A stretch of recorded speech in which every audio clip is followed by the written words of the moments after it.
فوراً اس جوان نے آسمان کی طرف نظریں اٹھائی اور عرض کی اللہ مجھ سے کیا ہو گیا، کاش میں پیدا نہ ہوا ہوتا، نہ پیدا ہوتا، نہ یہ دن دیکھتا، نہ یہ گناہ مجھ سے ہوتا، اور نہ حضور کو یہ تکلیف پہنچتی۔ مولا مجھے معاف کر دے، اگر میری معافی نہیں ہے تو جو چاہے مجھے سزا دے دی جائے، لیکن اس گناہ کی خبر میرے محبوب کو مت ہونے دینا ورنہ ان کا دل دکھے گا۔ اس گناہ کی خبر میرے حالانکہ وہ گناہ نہیں تھا، اب آئیے اس کو میں اپنے الفاظ میں نہ کردہ گناہ کہوں۔ ایک نہ کردہ گناہ کا اتنا احساس کہ کہتے ہیں کہ مولا میرے محبوب کو اس کی خبر، جو چاہے تو سزا دے دے لیکن میرے محبوب کو اس کی خبر مت ہونے دینا ورنہ ان کا دل دکھے گا۔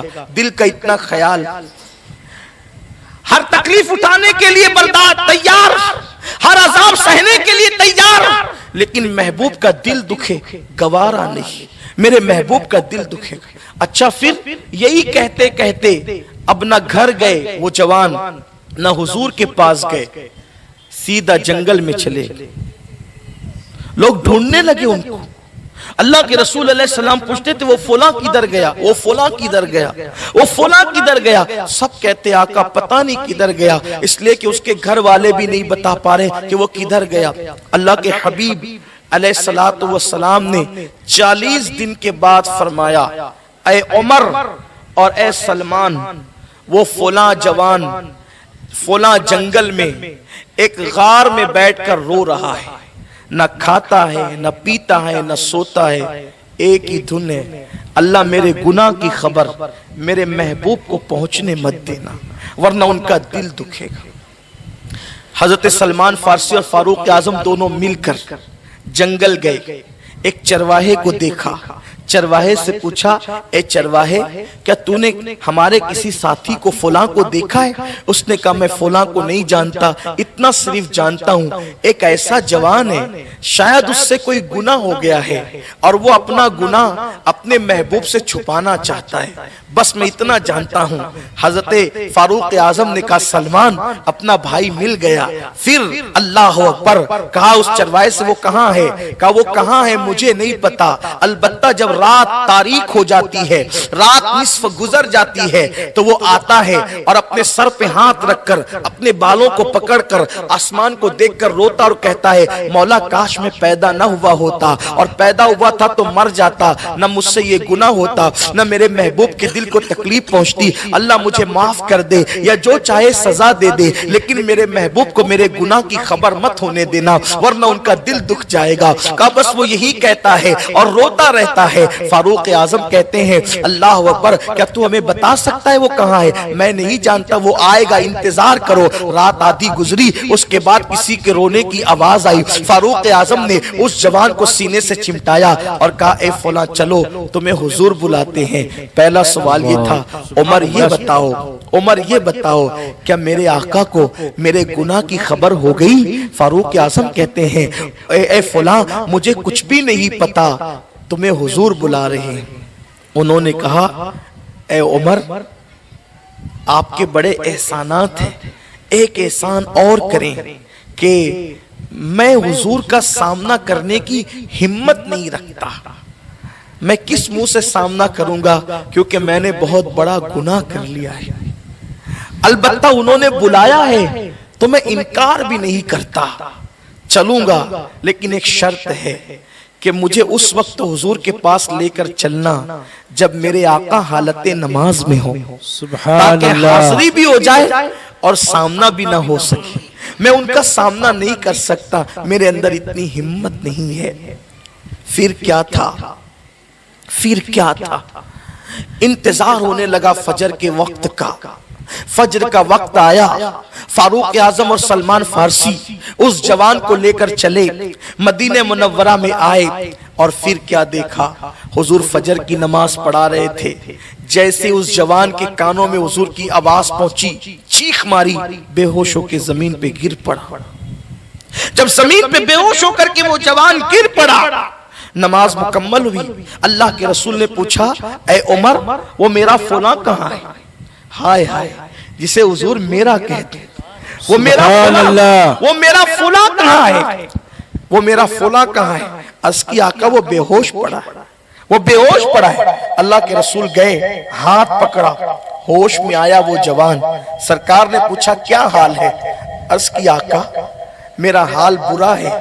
پھر کہا سرکار میرے گناہ کی آپ کو خبر تو نہیں ہوگی؟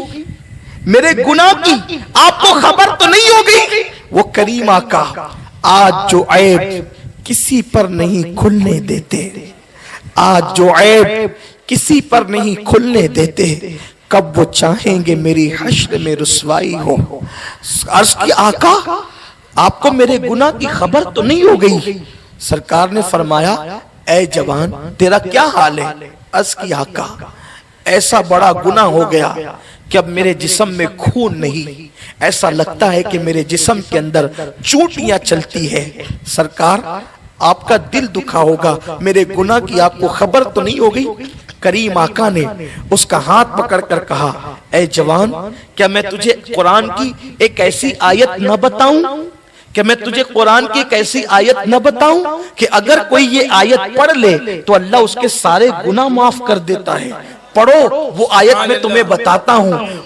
ان سے آقا نے کہا کہو ربنا آتینا فی الدنیا حسنا وفی الآخرت حسنا وقینا عذاب النار۔ کہا جو اس آیت کو پڑھے گا اللہ اس کی مغفرت کر دے گا۔ سبحان اللہ۔ لیکن وار عاشق رسول اس جوان نے کہا یا رسول اللہ مگر میرا گناہ بہت بڑا ہے، میرا گناہ بہت بڑا ہے۔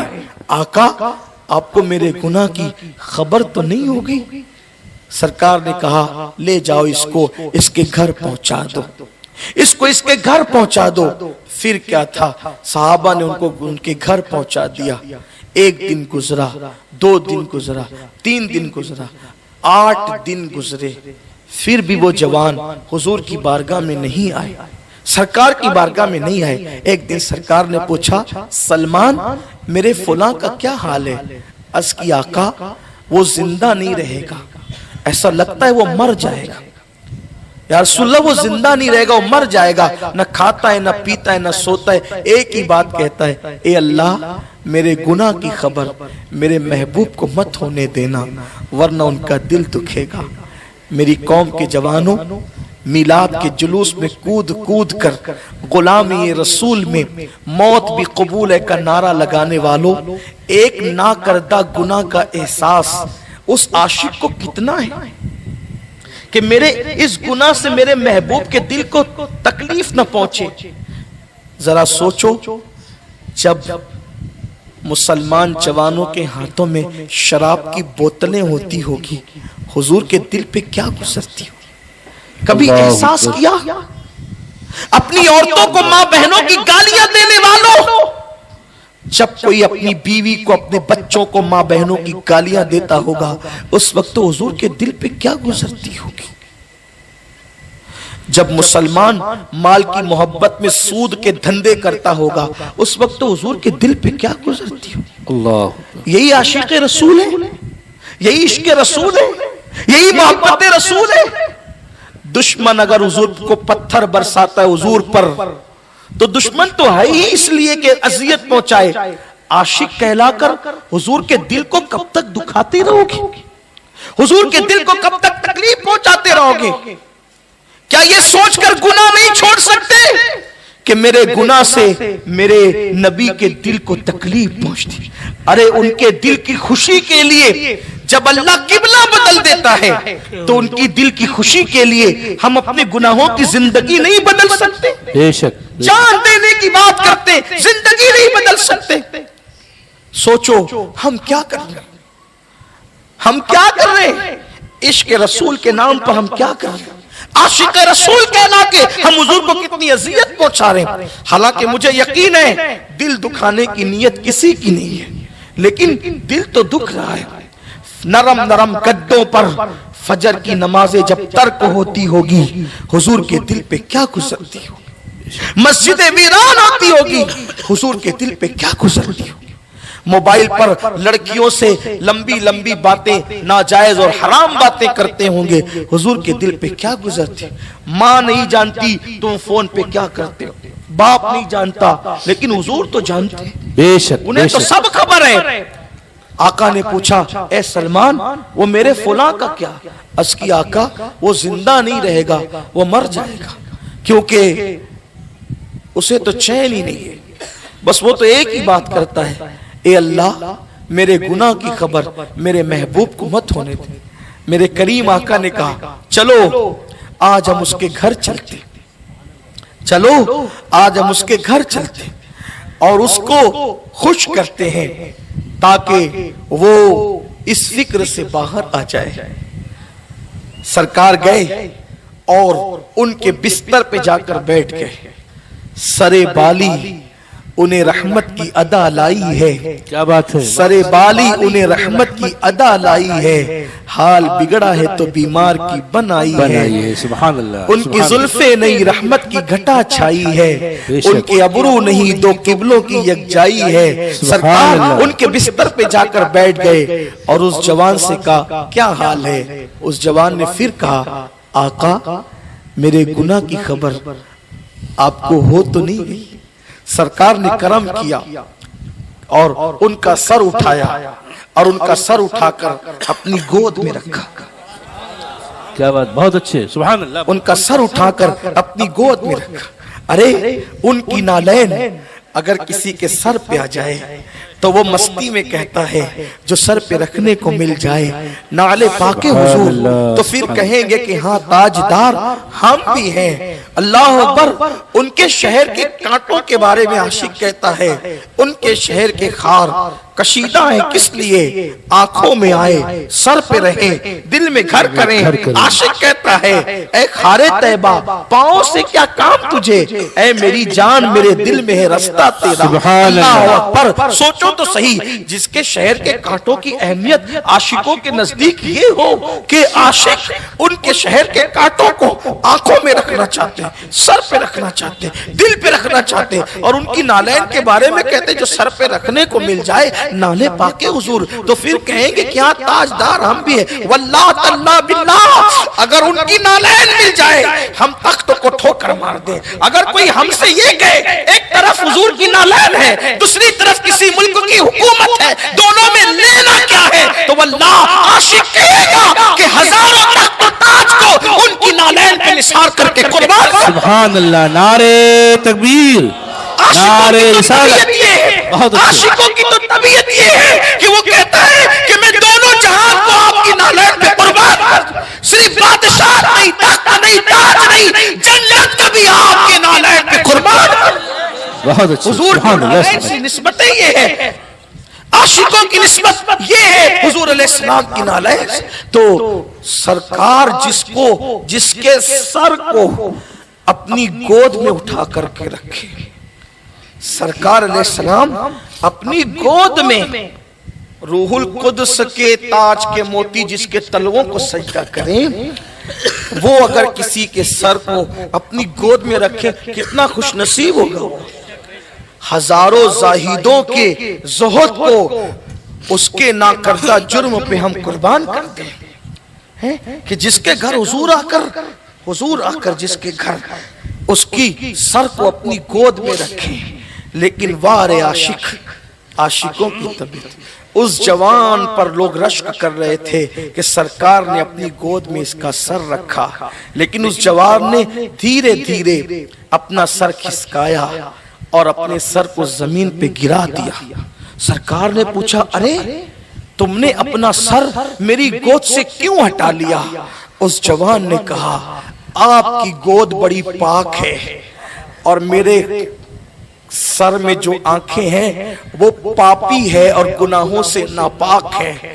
آقا میرا سر اس قابل نہیں کہ آپ کی گود میں رہ سکے، اس لیے میں نے اپنا سر آپ کی گود سے گرا دیا۔ سرکار نے پھر کرم کیا اور ان کا سر لے کر اپنی گود میں رکھا، انہوں نے پھر دھیرے دھیرے کھسکا کر کے سر کو زمین پہ گرا دیا۔ ابھی محب اور محبوب کے درمیان یہ ادائیں ہو رہی تھی۔ حضرت نے اس منظر کو دیکھا اور جبریل سے کہا جبریل جاؤ اور جا کر کے میرے محبوب سے کہہ دو کہ ایک ناکردہ جرم پر آپ کے دل کا خیال کرتے ہوئے یہ اتنا رویا ہے، اتنا رویا ہے، اتنا نادم ہوا ہے کہ ہمیں اس پہ پیار آیا، اور ہم اعلان کرتے ہیں کہ یہ ایک گناہ نہیں بلکہ سارے اولین اور آخرین کے گناہوں کے برابر بھی یہ گناہ لے کر آئے تو بھی ہم اس کی مغفرت کر دیں۔ سبحان اللہ سبحان اللہ۔ آپ کی خاطر رو رہا ہے، آپ کے دل کا اس کو اتنا احساس ہے، اگر یہ پوری کائنات کے برابر جرائم لے کر آئے، پوری کائنات کے برابر گناہ لے کر آئے تو بھی ہم اس کی مغفرت کر دیں گے۔ جیسے حضور پہ وحی کے آثار ظاہر ہوئے، سرکار نے فرمایا اے میرے صحابہ دیکھا اللہ نے اس کے بارے میں کیا کہا؟ صحابہ نے کہا حضور کیا کہا؟ کہا یہ کہا، عرض کی آقا جلدی سے اس کو بتا دیں یا رسول اللہ، جلدی سے اس کو بتا دیں کہ یہ سنے گا تو خوش ہو جائے گا، اٹھ کے کھڑا ہو جائے گا، اس کی بگڑی بن جائے گی۔ سرکار نے کہا اے فلاں دیکھ اللہ نے تیرے لئے کیا کہا؟ انہوں نے پوری طاقت اکھٹا کر دی، کئی دن بیتے تھے نہ کھائے تھے نہ پیے تھے نہ سوئے تھے، پوری طاقت اکھٹا کر لی، اٹھ کے بیٹھ گئے۔ کہ اللہ کہتا ہے کہ تو ایک ناکردہ جرم پر اتنا شرمندہ اور نادم ہوا کہ اللہ کہتا ہے کہ اگر تو پوری کائنات کے برابر بھی گناہ لے کر آئے تو بھی اللہ تیری مغفرت کر دے گا۔ انہوں نے چیخ مار کے کہا میں نے کیا کیا اور یار نے کیا کیا، اور چیخ مار کے زمین پہ گر پڑے۔ لوگوں نے ان کو اٹھانا چاہا، سرکار نے فرمایا اس کو چھوڑ دو، ایک ناکردہ گناہ نے اس کی جان لے لی، اس کو چھوڑ دو، اس کو ایک ناکردہ گناہ نے اس کی جان لے لی، ایک ناکردہ گناہ نے اس کی جان لے لی ہے۔ ہزاروں گناہ کر کے حضور کے دل کو اذیت پہنچا کے عاشق رسول کہلانے والوں سوچو تو صحیح، ایک ناکردہ گناہ کے احساس نے اس جوان کی جان لے لی ہے۔ سرکار نے فرمایا اسے غسل دو، کفن پہناؤ، میں خود اس کے جنازے میں شرکت کروں گا، میں خود اس کے جنازے میں آؤں گا۔ اللہ اکبر، صحابہ نے غسل دیا، کفن پہنایا۔ جب جنازہ عاشق کا اٹھا تو نبیوں کا امام، سبحان اللہ، نبیوں کا امام اس جنازے میں پیچھے پیچھے چلنے لگا، لیکن لوگوں نے توجہ کی تو کیا دیکھا؟ اللہ کے رسول جب جنازے میں چل رہے تھے تو پیر رکھ کر نہیں بلکہ انگلیاں رکھ کر چل رہے تھے۔ سرکار انگلیاں رکھ کر، صحابہ نے اس کی آقا ہمارے ماں باپ آپ پر قربان، آپ انگلیاں رکھ کر چلنے، اس سے پہلے ہم نے آپ کو ایسے نہیں دیکھا۔ سرکار نے فرمایا تمہیں کیا خبر، تمہیں کیا پتا، جو میں دیکھتا ہوں وہ تم نہیں دیکھتے، جو میں سنتا ہوں تم نہیں سنتے۔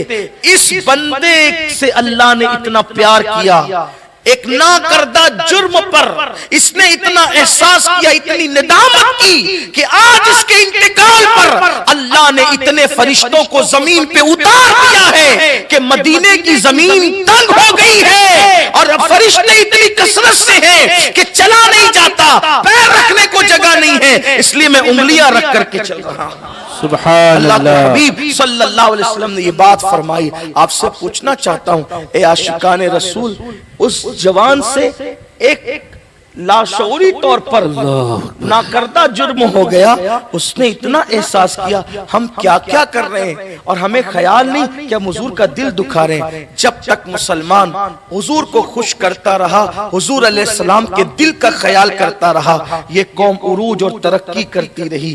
جب سے مسلمان نے حضور کے دل کا خیال کرنا چھوڑ دیا، مولانا سب چلتا ہے، مولانا سب چلتا ہے، مولانا سب چلتا ہے، آپ کہتے ہیں سب چلتا ہے، جو چاہو کر لو، پھر یہی حالات ہوں گے جس کو آپ ہم دیکھ رہے ہیں۔ اگر حضور کے دل کا خیال کریں، دیکھو کوئی کہتا ہے خوش رہنے کا طریقہ یہ، خوش رہنے کا طریقہ یہ، میں کہتا ہوں سب چھوڑو، حضور کو خوش کرو، اللہ تمہیں ہر خوشی نصیب فرمائے۔ سبحان ایک اللہ۔ دن میں نے سوچا، میں سرکار غریب نواز کے قدموں میں بیٹھا تو میں نے سوچا یہ ولیوں کے بارے میں قرآن نے یہ کیوں کہا لا خوف علیہم ولا ہم یحزنون، کہ ان کو غم بھی نہیں ہے اور خوف بھی نہیں ہے۔ کہا حکمتیں تو بہت سی ہے، اللہ جانے اللہ کا رسول جانے، لیکن مجھے جو سمجھ میں آئی وہ یہ ہے کہ اولیاء اللہ حضور کو خوش کرتے ہیں، اس لیے اللہ نے ان کو ہر غم سے محفوظ فرما لیا۔ اب اگر آپ بھی خوش ہونا چاہتے ہیں، خوش رہنا چاہتے ہیں، دنیا میں قبر میں حشر میں حضور کو خوش کرتے جاؤ، اللہ ہر خوشی تمہیں عطا فرمائے گا، دنیا کی بھی قبر کی بھی حشر کی بھی انشاءاللہ۔ ارے قبر میں جاؤ گے تو ایسے خوشی خوشی جاؤ گے کہ کہو گے کہ نکیرین کرتے ہیں تعظیم میری، فدا ہو کہ تجھ پہ یہ عزت ملی ہے۔ بس مجھے آج ایک ہی بات کہنا ہے، حضور کی تعظیم صرف یہ نہیں کہ انگوٹھے چومو اور کھڑے ہو کے سلام پڑھو، بلکہ حضور کی تعظیم کا تقاضا یہ بھی ہے کہ کوئی ایسا کام مت کرو جس سے حضور کے دل کو تکلیف پہنچے، اور ہر سیکنڈ اٹینشن رہو یہ سوچ کر حضور دیکھ رہے ہیں۔ حضور، جو لوگ حضور کو مر کے مٹی میں مل جانے والا کہتے ہیں، ان سے تو کوئی تقریر ہی میں نے نہیں کرنا، بے شک میں نے تو ان سے کوئی تقریر ہی نہیں کرنا، وہ اس قابل ہی نہیں کہ میں ان سے تقریر کروں، گفتگو کروں۔ میری تقریر تو ان عاشقوں سے ہے جو نبی کو اپنی جانوں سے زیادہ قریب مانتے ہیں۔ اب نبی تمہاری اور ہماری جانوں سے زیادہ قریب ہے تو کوئی گناہ کرنے سے پہلے بس اتنا سوچ لینا، کوئی رہے یا نہ رہے اتنا سوچ لینا کہ میں یہ کام کر رہا ہوں حضور دیکھ رہے ہیں۔ اور ہوگا کیا اگر یہ کام حضور دیکھ رہے ہیں اور یقیناً دیکھ رہے ہیں، ان کا دل دکھے گا۔ اب بتاؤ، ماں کا جو دل دکھائے وہ دنیا میں ذلیل ہوئے بغیر نہیں مرتا، تو جو حضور کا دل دکھائے اس کا انجام کیا ہوگا؟ بس یہ آپ کی عدالت میں فیصلہ چھوڑ کر جا رہا ہوں کہ اب تم حضور سے کتنا پیار کرتے ہو، اس کا امتحان اس وقت ہوگا کہ تم حضور کے دل کا کتنا خیال کرتے ہو۔ اللہ سے دعا ہے اللہ سب سے پہلے مجھ گنہگار کو توفیق دے۔ دوران گفتگو اگر کوئی غلطی ہو تو اللہ معاف کرے۔ استغفر اللہ ربی من کل ذنب و اتوب الیہ۔